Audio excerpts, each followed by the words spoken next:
I'm here with TJ Storm from Godzilla, mocap artist. How are you doing? Oh, by the way, this is Desbot from the Nerd Element. Everyone knows already. Hi, TJ. How are you doing today? I'm doing well. We're here at the San Diego Comic-Con 2024, and it is absolutely amazing. We just walked out of one of the Godzilla panels, and we're having a blast. It's really fun. What have you done since you've been here? We've been doing panels primarily, and then in between I try to run around and look at comic books, dice, magic cards, all the fun stuff that you come to Comic-Con for. Trying to see what the new projects are, all of that stuff. So tell us about when you started as a mocap artist. Because I know the acting it's difficult and it's different. And I saw from your movements on stage today that you really put yourself into it. So can you tell us a little bit more about your history with it? My start of motion capture performance and performance capture came as a result of me going to director's class. I was in directing class and I was sitting in the front row, and the teacher was on the stage above us and he was speaking, and this teacher just happened to spit when he spoke. So we were getting rained on by the guy who was talking, and during lunch I turned to the guy next to me. I'm like, "You want to go towel off?" And he started laughing, and then we went and we spoke, we ate. And then he's like, "Hey, you're cool. Do you want to come try out this new technology? It's called performance capture, motion capture." I'm like, "Yeah, sure." So that's where it started. We started working on video games. Video games turned into movies, and we still work on video games and films today. But that was how I started. And tell me more about how you do the physicality. How do you put yourself in the headspace of a particular character or monster or animal that you're playing? The way we put our headspace into whether you're playing a creature or a special character or a normal character is the same as what you do when you're an actor. Because in the end, we're just actors, and we become whatever that person is. We enter their headspace. We just pretend. We ask, "What if? What if I was this person? How would it feel to be this?" And we perform it.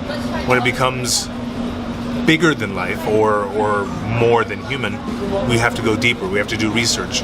We might research the way animals move or react to things, or try to understand a thing's culture or its instinctual bias, and we try to bring that to the creature as well. And I have a school called the Mind's Eye Tribe Action Actors Academy, and we teach that to our students as well. We teach them to go research a creature, then add its special qualities, because it may have 4 arms, or it may be a demon or something like that, but they're still characters and they still have feelings, and you want to be able to bring the truth to that creature and that life, and that's what we try to do. And before we get to talking about Godzilla, can you please tell me about some of your other work and what you're most proud of? I've gotten to do this for 3 decades. It's absolutely amazing to be so many different kinds of characters. By now I've done hundreds and hundreds and hundreds of characters, all cultures, races, all kinds of things. Between some of them that you might know, Colossus from Deadpool, the large Russian mutant that turns into steel. Darth Vader from the Star Wars franchise. I've done him in a couple of different projects, which I'm very, very proud of. Baby Groot, Teenage Groot from the Marvel. Iron Man from Marvel. I've gotten to be Black Panther a couple of times. I'm very, very fortunate to get to work on all of these wonderful, iconic franchises, including The Predator. I'm the biggest of the Predators from the movie The Predator. He's about 11 feet tall, and he hunts other predators. So yeah, I'm very, very proud of all of those, and Godzilla is one of those that I'm very, very proud of. There's a question that came up about in the panel from the audience. How do you scale up your physicality, your acting, when you're playing a creature that's 11 feet tall or 350 feet tall? Godzilla is like 400 feet tall and 30 metric tons or something like that. He's massive. So to play something of that scale, that big, I personally slow down so you can understand the weight and the power and the sheer mass of something that big. I studied creatures for Godzilla. Bear was a good part of that. It gave a great posture and a great weight, and it informed me how I should move, and that helped with that particular character. And then I took that bear, multiplied him 300 times, and then slowed him down quite a bit, so that one step covers a city block, but you feel that weight when he lands, and that really helped me perform that character. Really helped bring out the entirety of and the truth of what is Godzilla. For Godzilla, you played him twice now or 3 times?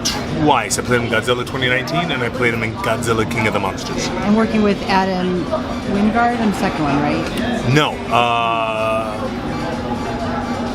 That's right, he came on Kong. Yeah, that's Kong. I should know better. I'm like supposedly a Godzilla expert, so. His name is slipping me right now.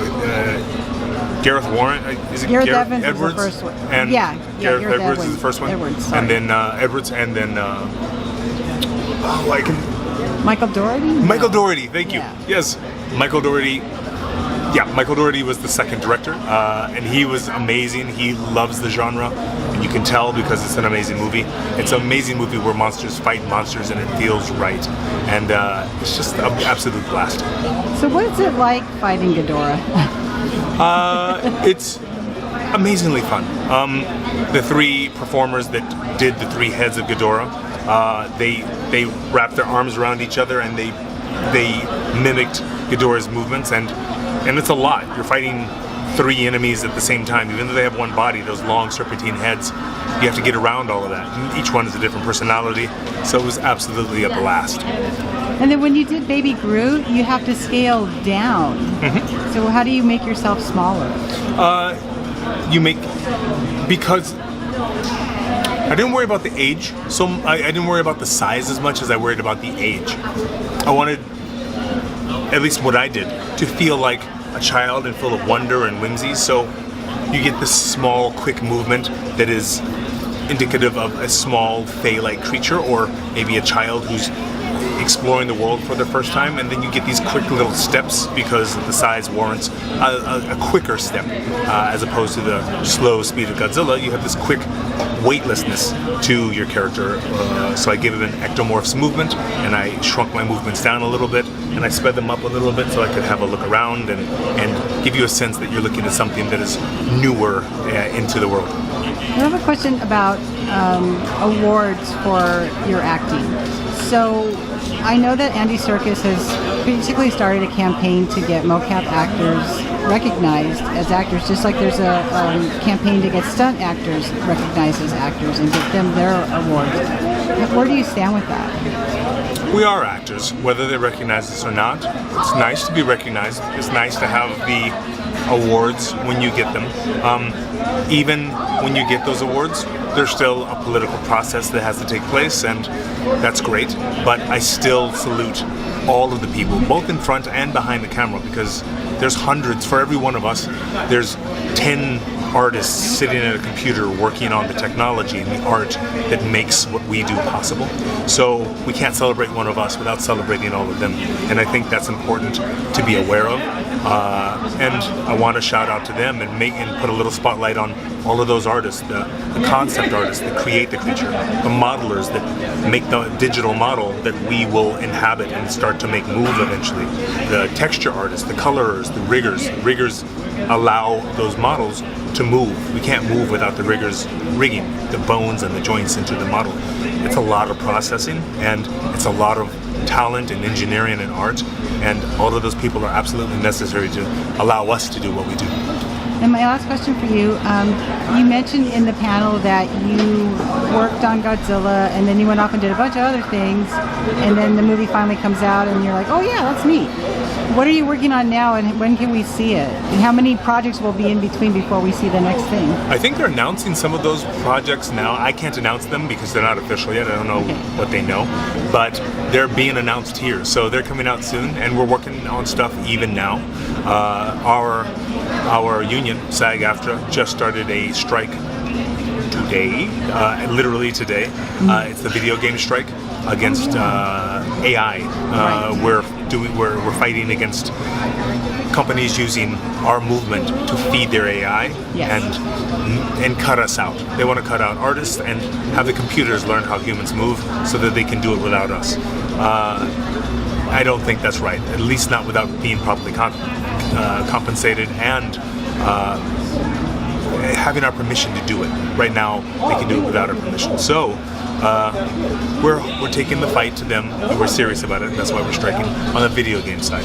On the movie side, we're still doing what we can do to bring these great stories to life, and I'm happy to be part of all of these franchises and wonderful stories that artists and storytellers are bringing to the screen. And my last question is there anything I didn't ask you that you'd like to tell our audience?